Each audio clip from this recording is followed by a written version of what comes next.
Alors, la décision de la CAF vient de tomber de retirer la victoire du Sénégal à la finale de la CAN et le remettre au Maroc. Mais ce que vous ne comprenez pas, je vous dis quelque chose.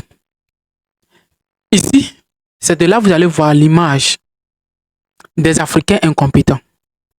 Des Africains que eux-mêmes, lorsqu'ils établissent des lois, des règlements, les Africains eux-mêmes ne respectent pas.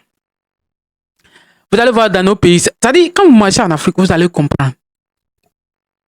Vous allez comprendre. C'est-à-dire, il y a du trésor en Afrique. Des chefs d'État, des dirigeants, des leaders, des institutions régionales, sous-régionales, continentales, ils sont tellement incompétents. Les Africains sont les moins, c'est-à-dire irrespectueux envers leur constitution, envers leur règlement. Que ce soit l'arbitre qui a sifflé la finale, que ce soit les arbitres de touche, connaissent bien l'article 82 et 84, sachant que cet article stipule que lorsque un joueur sort du terrain, ou bien, excusez-moi, une équipe sort du terrain, elle est définitivement disqualifiée. À la minute où tu sors, on met fin. Parce que tu as décidé de ne plus jouer, on met fin. C'est ce que l'arbitre devait appliquer. Mais malheureusement, l'arbitre, il a attendu. Au lieu de mettre fin au match, il a attendu quelques minutes après. Les Sénégalais reviennent. Ils viennent jouer le match. Et heureusement, malheureusement pour le Maroc, il échoue. Le Sénégal remporte la victoire.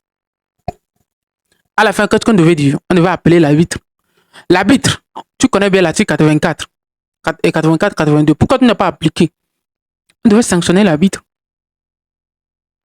Et pire encore, parce que cette loi, ça doit être automatique. Automatique. On n'attend pas pour l'appliquer. On l'applique automatiquement. Moi, je ne suis pas contre qu'on a retiré ou on n'a pas retiré. Mais il faudrait expliquer, dire aux Africains qu'ils doivent comprendre que lorsqu'on applique une loi, il faut la respecter. Parce que au moment où cette action se passait, si on avait appliqué cette loi, il n'y en aura rien qui doit se passer. Parce que les Sénégalais, actuellement, auraient déjà digéré leur victoire et leur échec, excusez-moi. Les polémiques auraient déjà évanoué, fini. Mais aujourd'hui, 3 mois après la victoire, on vient dire qu'on vous disqualifie. C'est une honte pour l'Afrique. C'est une honte pour la Confédération africaine.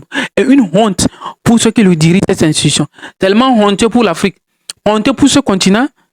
Honteux parce que nous ne respectons rien. Nous ne respectons rien, quasi rien.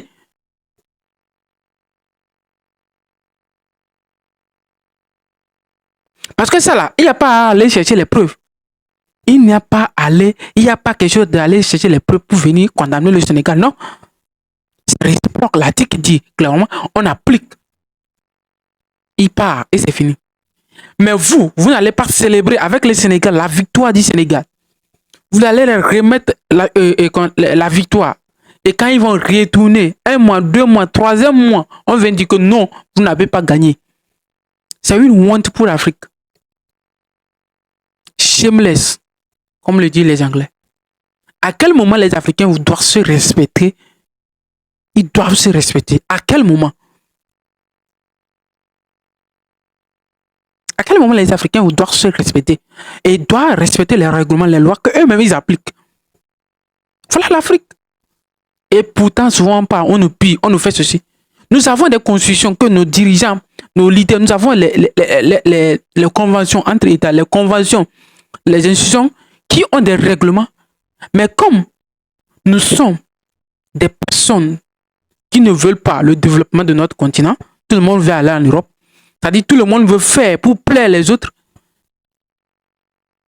on est incompétent d'appliquer notre propre loi. C'est une honte pour l'Afrique. Et ce continent-là, si ce continent continue comme ça, franchement, notre développement, pendant des millénaires, et peut-être même nous ne serons pas développés. C'est une honte pour l'Afrique.